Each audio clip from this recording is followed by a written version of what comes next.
I must have hit the button. Right. And how are you out there in podcast land? It's Brendan Cunningham here, the real estate doctor at EXP, together with Matt Paul. He does it all. And we're going to continue where we left off last time, talking about who's who in the real estate transaction. Last time we talked about the brokers, associate brokers, salespeople, who they are, what's in a name, all that kind of stuff. Yep. But you know what we didn't mention about the differences between agents was, and this is a major shame on me, which is, see this pin? We're actually realtors as well, which is, oddly enough, it's the name of the show. Wow, it's the Real Realtors, because not every agent is a realtor. Yep. Did you know that? Yes, I did. Yes. In fact, my first 5 years in the business, I was not a realtor. I was selling real estate in New York City and beautiful downtown Brooklyn and lower Manhattan. And frankly, they didn't have multiple listing services. It wasn't a reason to necessarily become a realtor, because most people become realtors because they need access to a multiple listing service. Now, it's different in Western New York. We are members of a multiple listing service in the Buffalo Niagara Association of Realtors, and because our broker is a member of the association, we are all realtors. But what's the difference between a realtor and just a regular agent? Well, they don't have to follow the MLS rules. True. Right? So there's a lot of guidelines and rules that we have to follow through the local board and the national and state level. They don't have to pay the fees, and the dues are different. So I did a deal when I was really real fresh in the business, a couple of years in, and the person that I was working with wasn't a member of the board. Didn't, the compensation was real interesting, and how we had to work that out, and I had to get my manager involved in order to get that transaction to close, because they were not a member of the association where we were. Yeah, and the thing is, we get a lot of benefits by being, as agents, we get benefits by being members of the association. And that in our Buffalo Niagara Association, we get free education from them. And education is expensive and frequently painful, as the expression goes. But we do get, that's one of the perks that we get from a local association. But then we also have with the National Association, which is, I think, 1,500,000 people right now, 1,300,000 maybe. They have education, and they have different designations that they offer. I've got a number of different designations from them. Did you get the buyer's designation? No. Okay. No, I have a commercial sales expert designation. Okay. Because you do different things than I do.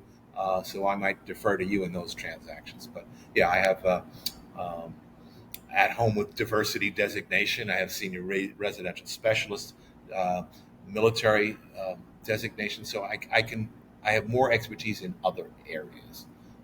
And of course, the biggest thing is the ethical standard that we all ascribe to. In fact, it's part of our presentation. It's like first page of our presentation. We are members of the associate, and these are the things that we do. Code of ethics. Code of ethics. Yep, it's huge. And it's ensconced in, I'm not one of the guys that quotes the Bible chapter and verse, but I know what it says. And our biggest partner, Joel Husfar, who brought us to EXP, he actually can quote chapter and verse. Even though he's a young guy, you would think that you would need years to learn, but he doesn't. But, so it's a good thing, I think, being a realtor in general. So, and like you're getting back to all the designations, the board offers those classes. The board offers some of them they do. Yes. And then they have special designations. I picked up a designation that only they offer, and that's a residential specialist.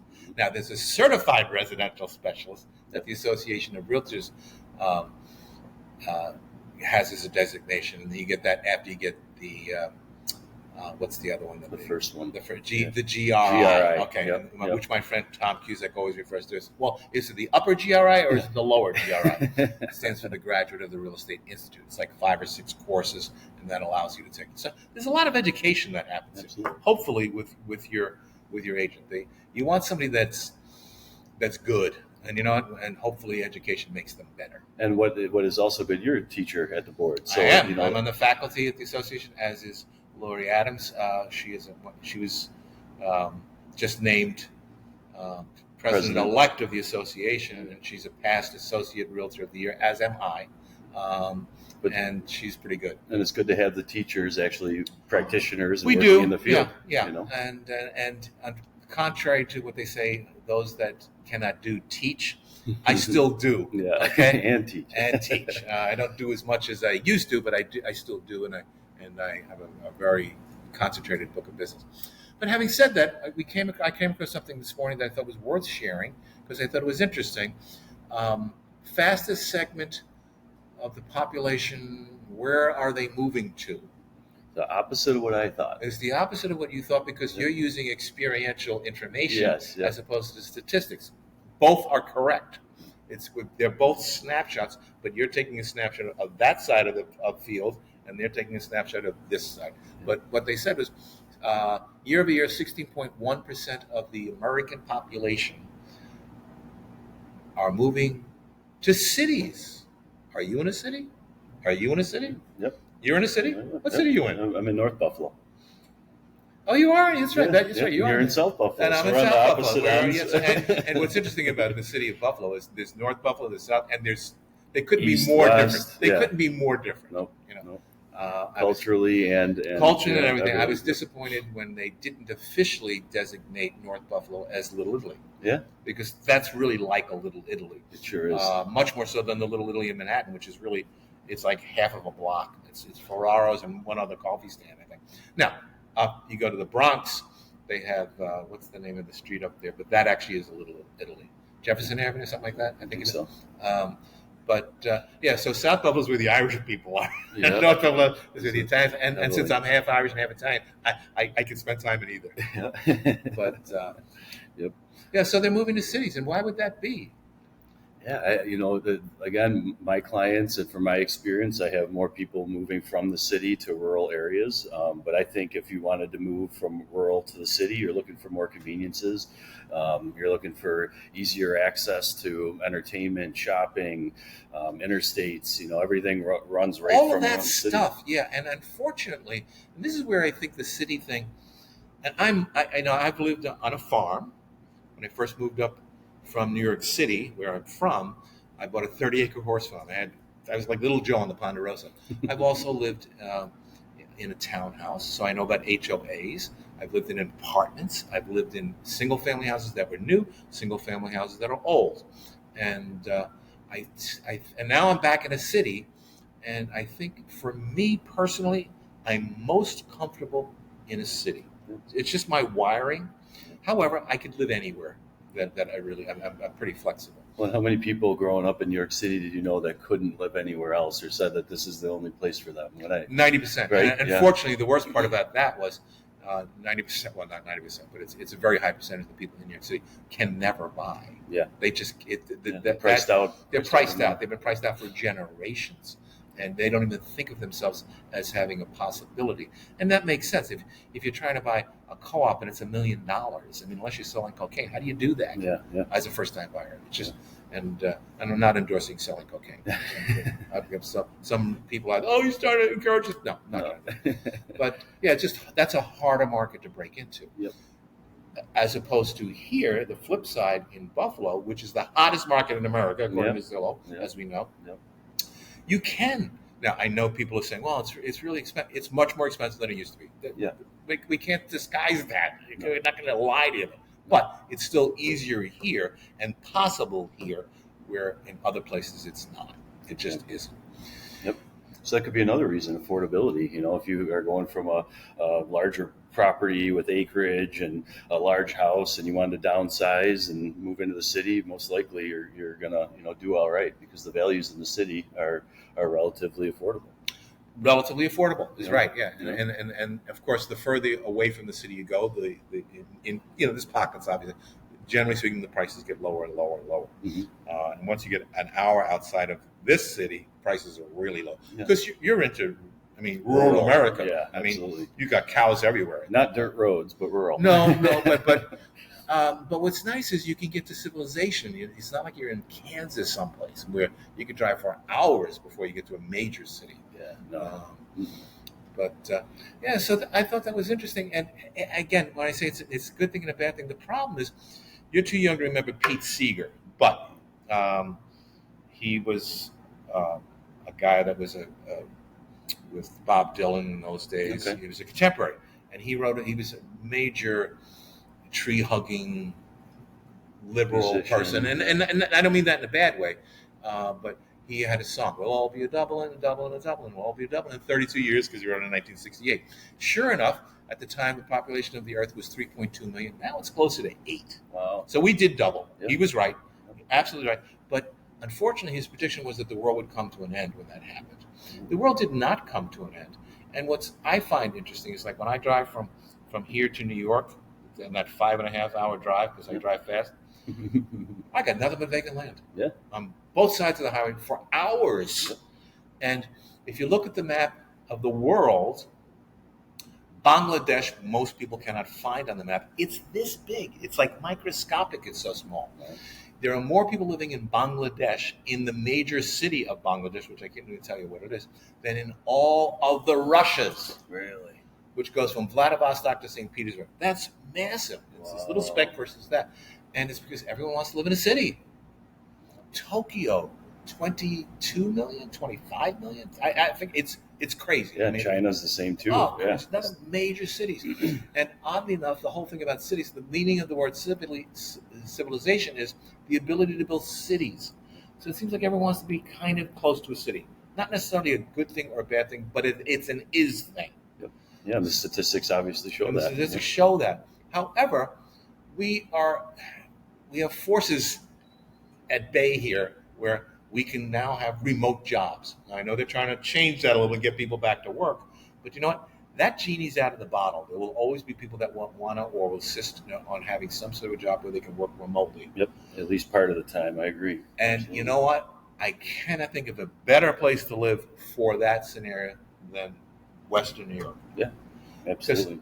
In fact, we have a lady that lives way out in we call it East Kahunga, East Cupcake, whatever.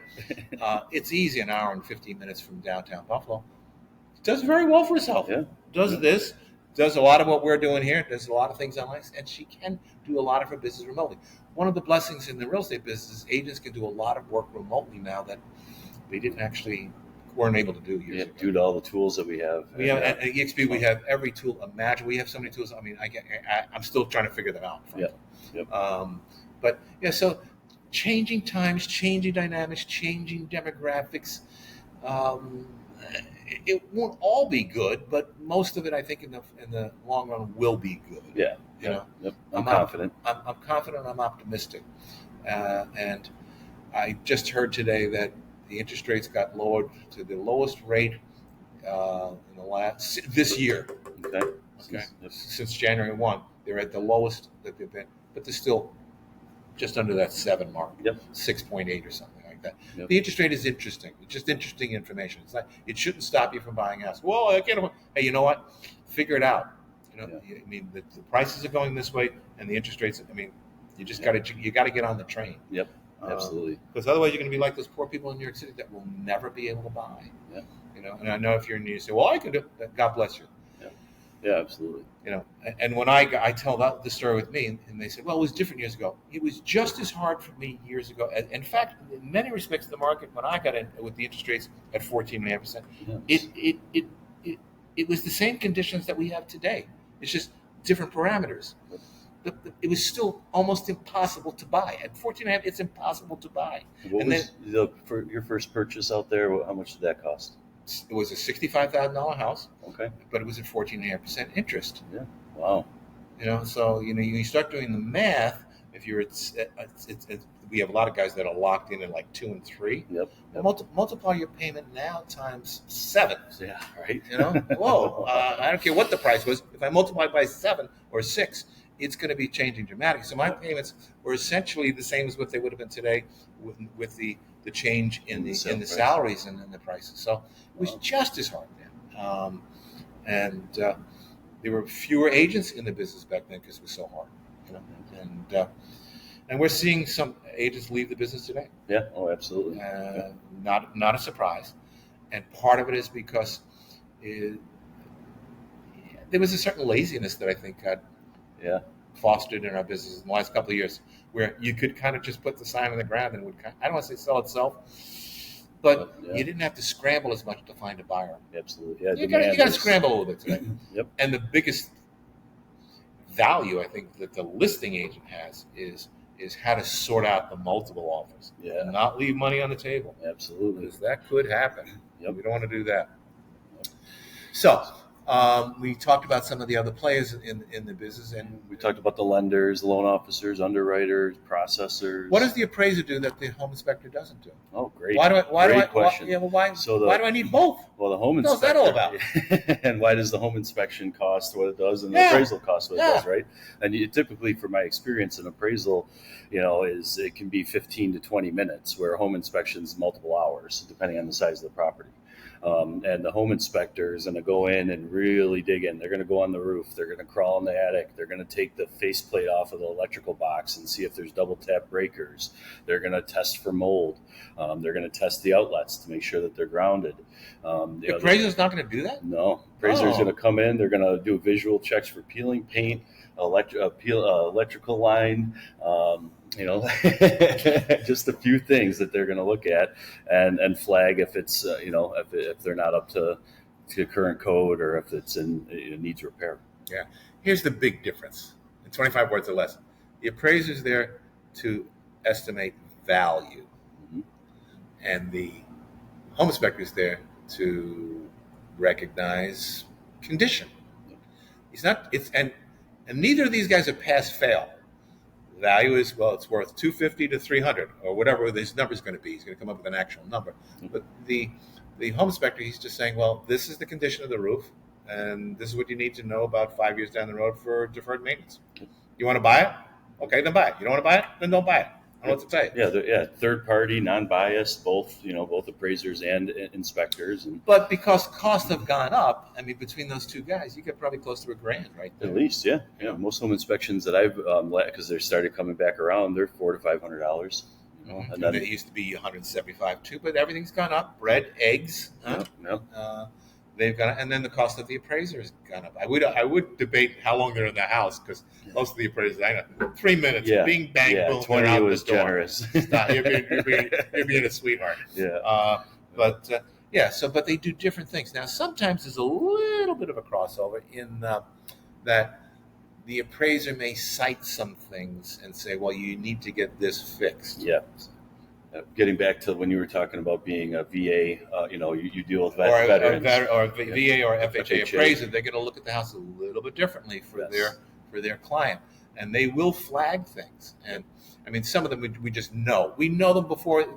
Like example, if you don't have a handrail going down into your basement, they're going to flag that. Yeah. Yep. Okay. Or on any staircase. Staircase. Yeah. You need to have at least one handrail on. It's a safety thing. Yep.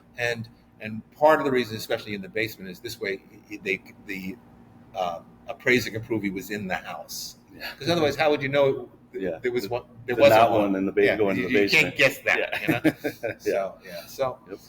So they'll flag things like that, and typically they don't really care who fixes it, but they want them fixed before closing. And they will, and they'll come back out and do another inspection, or you'll have to prove it with pictures. I had one guy come out 3 times. I said, "Oh man, you're killing me here." Yep. And they won't close, or they won't, close on the loan or approve the loan to be closed unless those issues have been addressed. Yeah, I had one guy come out, and they were a nice enough person, but by the third time I wanted to shoot them.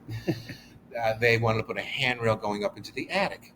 Okay, fine. We put the handrail up, and then she came back and she said, "Okay, now I need you to do another." I said, "No, why didn't you tell me that before?" Yeah, when it was all getting done. She wanted like a fancy banister. I said, "This place looked like this attic looked like the Hanging Gardens of Babylon by the time we got finished." and after the third time, I said, "We're not doing anything else. Stop. Come on, man. Yeah. You want the fancy spindles here? Come on, you're killing me." But they insisted, and that's what it was. So, and that's why sometimes, especially in multiple offers, you'll see somebody, they'll turn down an offer even if it's more money, because they'll see FHA or VA, because they don't want to go through the extra hurdle of having the appraiser come back and flag things. Absolutely. It's not because they're trying to be not nice to veterans. No. So in our zeal to give you the real story, we want to sort of give you some of the ins and outs and the subtleties of the whole thing. And being a realtor is I think it's a good thing. And I've been a realtor now, 35 years, I think. In 10 years, and it's been every day's different, right? It's a really unique and fun career, and the challenges. For some people, it's not necessarily a good career for everybody. Nope. And you do need to have thick skin, Yes. You got to have real thick skin, and Be a and good people person. you Too. got yeah. I Sometimes think you're a social worker. I think you got to be a bit of a people person, and if you're too accommodating, that can work against you because people will run you ragged. Oh yeah, or run you over. No, or run you over. Yeah. Yep. So those are kind of some of our little tidbits we wanted to share with today. Who's who, and we're going to get on to some other things we have. We're going to be having an inspector coming in, I think, next week, and he's going to talk about some of the things that they do. And I think it's an important part of the process, and it has a definite place in the transaction. Should it be in every transaction? Maybe. I don't know, but we'll talk about that too. You can wrap it up for us. Thank you for tuning in. Follow, like, and subscribe, and feel free to comment or ask us any questions, and we'll be happy to follow up and answer them on the next podcast. And you can always ask us a question if it's a question that deserves airtime. We will certainly make sure that we respond and say, listen, we have Joe from Minnesota who says, you two guys, I hate you, but you brought up this thing about so-and-so, and I want to know more about that. So we can give you the real answer. Brendan Cunningham, the real estate doctor, saying, tune in next time. Thank you. Perfect.